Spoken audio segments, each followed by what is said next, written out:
안녕하세요. 오늘 함께 살펴볼 자료는 단추의 원리, 신앙과 가정의 지혜인데요. 당신께서 공유해주신 이 글 아주 흥미로웠습니다. 여기서 제시하는 삶의 지혜들을 좀 깊이 파헤쳐볼까 합니다. 이 글의 핵심 비유 바로 단추의 원리죠. 아시겠지만 옷 첫 단추 잘 꿰어야 마지막까지 잘 맞는 것처럼 인생의 시작, 또 중요한 선택들이 정말 중요하다는 의미 같아요. 네, 맞아요. 특히 저자가 자기 콤플렉스, 그 154cm 키 같은 어려움 속에서 하나님 만난 걸 기가 막히게 꿰ν 중간 단추라고 표현한 게 있잖아요. 아, 네네. 그 부분 정말 인상 깊었어요. 네, 그게 참 와닿더라고요. 그럼 이 원리가 구체적으로 신앙이나 가정, 또 삶 전반에 어떻게 적용되는지 한번 신앙부터 시작해 볼까요? 저자는 믿음을 그냥 뭐 좋은 것 중 하나 이런 게 아니라 인생에서 제일 중요한 한 가지라고 딱 짚어 말하더라고요.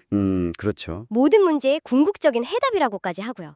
마치 그 나침반처럼 믿음이 인생 방향을 딱 설정하는 첫 단추 역할을 한다는 거죠. 여기서 되게 흥미로운 점은요. 이게 그냥 뭐랄까 수동적인 믿음, 그냥 믿습니다 하는 게 아니라는 거예요. 아, 능동적인 측면이 있군요. 네, 야고보서 4장 8절 말씀, 하나님을 가까이 하라. 그리하면 너희를 가까이 하시리라. 이 구절처럼요. 우리가 적극적으로 관계를 맺으려는 노력을 강조하거든요. 하나님께 다가가려는 노력. 그렇죠. 그리고 내 뜻대로 잘 안 될 때, 그걸 받아들일 때 비로소 더 큰 뜻, 하나님의 계획 같은 걸 발견할 수 있다. 이런 성찰로 이어지는 것 같아요.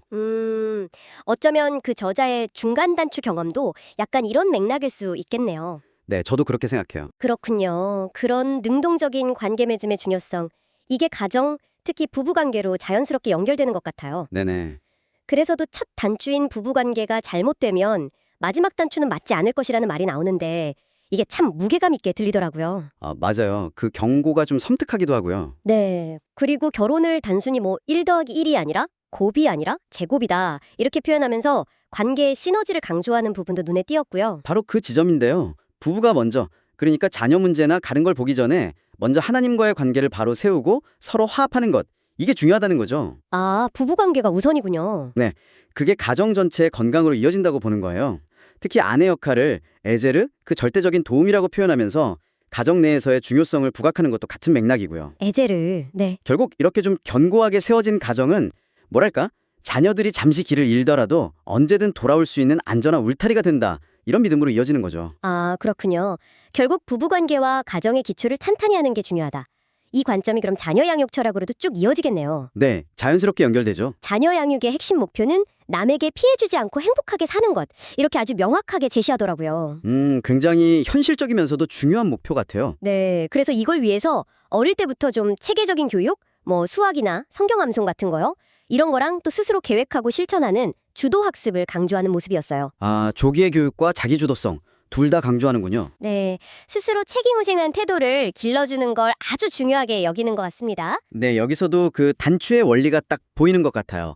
단순히 지식을 뭐 일찍 가르친다. 이게 끝이 아니라 어떤 가치관, 어떤 철학을 심어주느냐가 핵심이라는 거죠. 아, 가치관 교육이 먼저군요. 그렇죠. 부모의 영성이나 삶의 철학 자체가 교육의 첫 단추이자 근간이 되어야 한다는 점을 보여주는 것 같아요. 결국 교육은 부모의 삶에서 시작되는 셈이죠. 정말 그러네요. 자, 마지막으로 삶 전체를 좀 아우르는 지혜 부분을 살펴보죠. 저자가 자기 삶을 오답노트에 비유한 게 인상적이었어요. 네. 그 비유 좋더라고요. 과거의 상처, 예를 들면 아까 말한 키 콤플렉스 같은 거요. 이런 걸 심리학 공부 같은 걸 통해서 직면하고 또 소화해내는 과정을 보여주잖아요. 네, 맞아요. 특히 불안과 함께 더불어 살자는 태도로 바뀌는 부분이 참 와닿았습니다. 뭐랄까, 우리 삶에도 크고 작은 오답노트 순간들이 계속 있잖아요. 그렇죠. 누구나 다 있죠. 그 과정은 결국 남을 바꾸려고 애쓰기보다는 자기 자신을 변화시키는 데 집중하는 거. 그리고 내가 통제할 수 없는 문제는 신께 맡기는 그런 성숙함으로 이어지는 것 같아요. 아, 자신에게 집중하는 것. 네. 그러면서 책임감과 성실함이 다시 한번 강조되고요.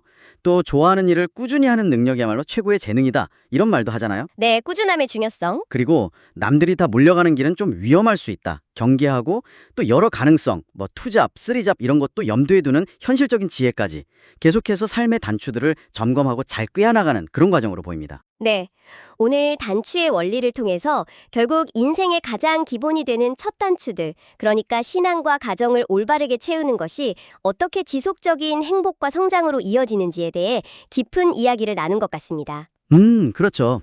이 이야기들을 들으시면서 지금 여러분의 삶에서 가장 중요하게 생각하는 첫 단추는 무엇인지, 그리고 그 단추를 앞으로 어떻게 채워나가고 싶은지 잠시 돌아보는 것도 참 의미 있는 시간이 될 것 같습니다. 헤아린 라디오 오빠 문혜룡 유튜버 좋아요, 구독 부탁드립니다.